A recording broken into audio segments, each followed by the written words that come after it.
Hello friend, आप सभी का स्वागत है छाया ट्यूटोरियल यूट्यूब चैनल पे।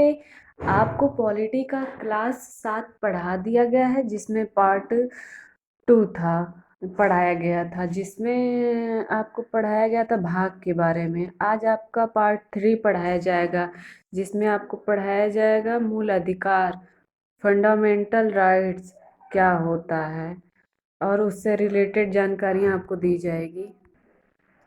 जैसा कि भाग 3 में अनुच्छेद 12 से 35 तक आपका बताया गया है, जिसको हम फंडामेंटल राइट्स मतलब मूल अधिकार या मौलिक अधिकार कहते हैं। मतलब ये क्या होता है? तो ये मौलिक अधिकार वे अधिकार होते हैं किसी व्यक्ति पर लागू लगता है। यदि आप किसी व्यक्ति से मौलिक अधिकार छीन लिया जाए तो समझिए कि वो जेल की तरह जिंदगी जी रहा है। जैसे कि वो प्रकृति में अपनी लाइफ खुल के नहीं जी सकता है। जैसे जेल में कैदी होता है ना, वैसे ही उसकी ज़िंदगी हो जाती है। बल्कि जेल की तरह उसकी लाइफ ना घूमने देना, ना फिरने देना, ना उसको खुल के अपना फैसला लेने देना, ये सब मतलब समझिए कि वो नरक की ज़िंदगी हो जाती है। वो जीवन जीने के मतलब जीवन अगर जीना है तो प्रकृति की में जैसे जो भी चीज़ है उसको मतलब जीने दीजिए खुल के उसे। मूल अधिकार ये अपना है कि हम अपना जीवन खुद से जी सकते हैं। कैसे मुझे जीना है, क्या करना है, क्या नहीं करना है, कोई भी दबाव नहीं, कोई वो नहीं। ये अपना मूल अधिकार है कि हम स्वतंत्र रूप से अपनी लाइफ जी सकते हैं,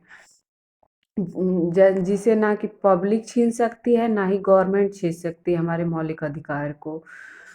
उसे मूल अधिकार कहते हैं। और ये मूल अधिकार मतलब हमारा अमेरिका के संविधान से लाया गया था। वहाँ से ये लिखित रूप से भाग 3 में कहीं ना कहीं आर्टिकल में मतलब आर्टिकल 12 से लेके 35 तक है आपका मौलिक अधिकार।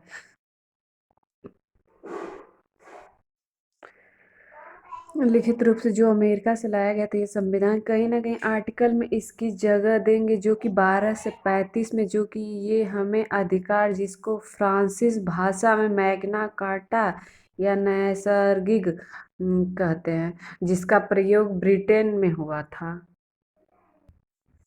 जैसे कि इसमें नेहरू रिपोर्ट था, जिसमें 1988 था। कराची अधिवेशन, जिसमें 1931 था। निलंबित राष्ट्रपति, ये भी होता है।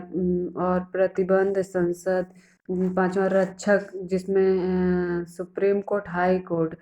इसका वाद योग्य मतलब इसमें वाद विवाद कर सकते हैं आप अपने मूल अधिकार के लिए। और मूल अधिकार आपका पर हम लोगों का मूल अधिकार जो है वो परिवर्तनीय भी है। और आप वो सुप्रीम कोर्ट या हाई कोर्ट में जाके इसका वाद विवाद कर सकते हैं अपने मूल अधिकार का। और आपके अनुच्छेद 12 में परिभाषा किया गया है कि कौन कौन नियम कानून बना सकता है। जैसे कि इसमें एक स्टेट होता है जिसे राज्य, कोई ऐसा कानून नहीं है जो किसी अधिकार न छीनने, ना ही किसी की बात को वो करने के लिए है। जैसे सेंट्रल स्टेट हुआ, लोकल गवर्नमेंट हुआ, ये सब लोग मतलब कि इसको सरकार नहीं देखने आएगी। मतलब इसकी भी एक वो बनाया गया है कि इसे ये लोग रोकेंगे, प्रतिबंधित करेंगे। मतलब कि जैसे आपकी मतलब गवर्नमेंट बनाई जाती है अलग अलग कि इसकी चीज, जैसे इलेक्ट्रिक बोर्ड हुआ, ONGC, मतलब ये सब जनता पर दबाव बना सकती है। ये जैसे मेयर हुए हैं, ये लोग हुए, ये सब स्टेट में हैं। और ये जैसे ये भी एक सरकार है। आप देख रहे हैं जैसे कि अनुच्छेद 12 में परिभाषा राज्य शब्द की, मतलब ये स्टेट, स्टेट मतलब राज्य। कोई ऐसा कानून नहीं जो किसी का अधिकार न छीने बिना किसी बात के। मतलब जब आप कोई गलत काम नहीं कर रहे हैं तो वो आपके अधिकार को नहीं छीन सकते हैं। जब कोई आप गलत काम करेंगे तो उसके लिए भी सरकार ने एक अलग स्टेट, एक अलग सरकार बनाई है। जैसे सेंट्रल स्टेट, लोकल गवर्नमेंट, ये सब हैं। ये सब आपको रोकेगी अगर आप गलत काम करेंगे।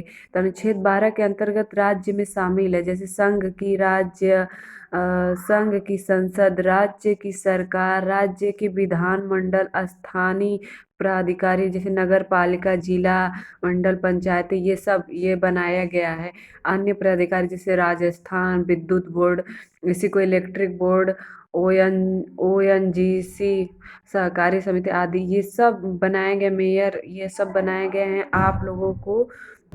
ये आर्टिकल 12 में कहा गया है। आर्टिकल 13 में आपका क्या है? आर्टिकल 13 में मूल अधिकारों से असंगत या उनका अल्पीकरण करने वाली विधियां। मतलब अल्पीकरण मतलब कोई पहले का कानून हमारे अधिकार को न तो छीनेगा और न ही खत्म किया जाएगा। ये है मूल आर्टिकल 13 में, जिसको डेरोगेशन कहते हैं। डेरोगेशन अल्पीकरण मतलब हमारा मूल अधिकार बहुत है, बट दूसरों को तकलीफ होता है तो वह हमारा मूल अधिकार नहीं है। किसी दूसरे को तकलीफ देने का अधिकार नहीं है हमारे मौलिक अधिकार में। आपके अनुच्छेद 13 में ये कहा गया है कि हमारे मौलिक अधिकार में किसी दूसरे को तकलीफ आप नहीं दे सकते हैं, ये हमारा मौलिक अधिकार है। और किसी दूसरे को तकलीफ देने का अधिकार भी नहीं है आपको, आपको आज़ादी है, बट दूसरे को तकलीफ नहीं दे सकते। मतलब आप अपनी लाइफ जी सकते हैं खुल के, लेकिन अगर किसी दूसरे को उससे तकलीफ हो रही है, आप उसको तकलीफ नहीं दे सकते हैं, ये भी है हमारे अनुच्छेद आर्टिकल 13 में। जिसको असंगत इनकॉन्स्टिटेंट मतलब कहा भी जाता है। जिसमें कि पर्सनल लॉ भी है, जैसे कि पर्सनल लॉ में जैसे कि हमारा जो संविधान पहले का बना दिया गया है, उसको उसको हम छेड़छाड़ नहीं की उसमें हम कोई छेड़छाड़ नहीं किया जा सकता है। बशर्ते बस ये रहेगा कि अगर कोई गलत चीज़ होगी तो उस पर रोक टोक होगा।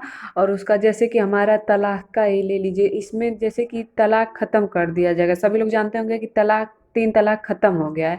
तो 3 तलाक नहीं ख़त्म हुआ है, आपका जो तलाक था वो 3 प्रकार का है, तो उसमें से एक तलाक ख़त्म किया गया है, जो कि तलाक ए विद्युत, ये ख़त्म किया गया है। और तलाक ए हसल अभी है, तलाक ए अहसल, ये दोनों है। और एक आपका ख़त्म किया गया है, जिसमें कि जैसे कि इसमें इसी में 3 तलाक था, जिसमें सायरा बानो ने केस कर दिया था। तो सुप्रीम कोर्ट ने मौलाना लोगों को भी झाड़ दिया, बोला कि अ, संविधान के पहले बनाए गए कानून रहेगा, अम, अम, पर तलाक का जो 3 नियम है उसमें से एक तलाक हटा दिया जाएगा, जो कि तलाक ए विद्दत, ये खत्म कर दिया गया। और 2 तलाक अभी है संविधान में हमारे। अ, मतलब इसका मतलब यही था कि जैसे आर्टिकल आपका 13 का मतलब ये था कि दूसरों को जब तकलीफ देने लगेंगे तब ये उन्हें रोक कर रख सकता है। और यही आपके आर्टिकल 13 में है। जैसे कि एक क्वेश्चन है, देखिए, क्या संसद अनुच्छेद 368 संविधान संशोधन के द्वारा मूल अधिकारों में संशोधन कर सकती है? तो हाँ, कर सकती है।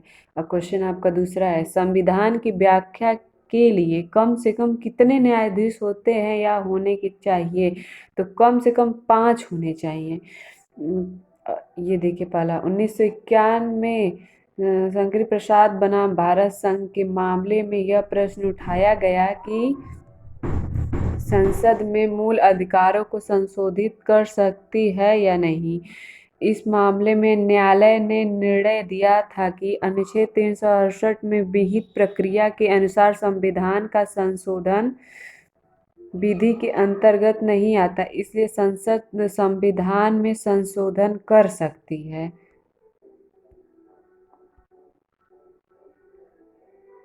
और दूसरा आपका क्या है? सज्जन सिंह, जो कि राजस्थान राज्य से 1965 के अनुसार संसद संविधान में संशोधन कर सकती है।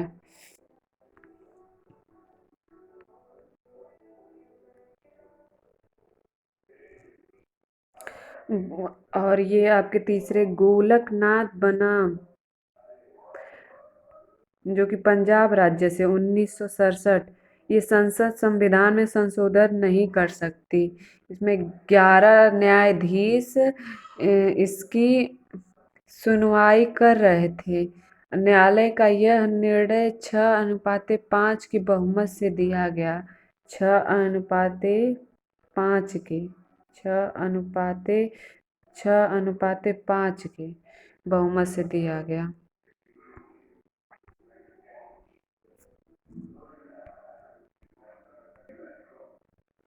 जैसा चौथा, 24वां सौराष्ट्र स अमेरिका 1971 में इंदिरा गांधी के समय संसद मूल अधिकारों के साथ संविधान के किसी भाग में संशोधन कर सकती।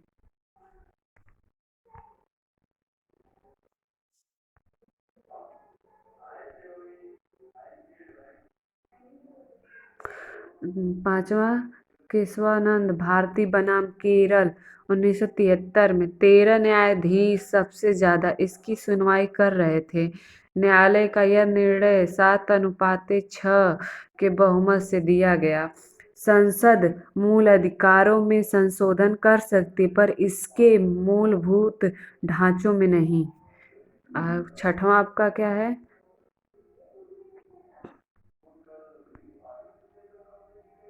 छठवें में है 42वां 1976, जो कि पहला, संसद द्वारा किए गए संविधान संशोधन की वैधता को किसी भी आधार पर न्यायालय में चुनौती नहीं दी जा सकती।